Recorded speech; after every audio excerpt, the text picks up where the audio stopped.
Hi everyone, so this is again we have another question number 29 from Acer Blue, and it's more about the rate of reaction and order of kinetic. Okay, so let's discuss this question. There is a method to solve such a type of problem. Okay, here we have this one. As you can see, a reaction can be of two types. The one is simple and another one is a complex one. So whenever you have trial and experiments, then that is called as complex reaction. So this is a complex reactions rate. So R plus S gives you T, where R plus S is a reactant molecule and this T is a product. So whenever we have a complex reaction, let me tell you something more about it. Suppose we have a reaction, suppose A plus B gives you C. So once you write down the rate, so rate directly proportional to the concentration of A and B. And this power supposed to be M and N, okay? So now we have to calculate the value of M and N experimentally, clear? So in this question, you can write here the rate directly proportional to the concentration of R and S power M and N.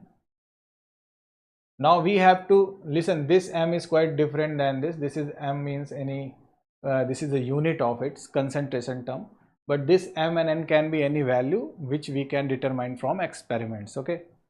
So there is a method for the value of M, keep S constant. Now we have to keep S constant. So this is the concentration of S, and you know this data is constant here, clear? Now we have to see the concentration of R and compare with the rate. So same trial 1 and trial 3, you can see 0.1 to 0.2 2 times, and the rate is 3.2 to 6.4 2 times.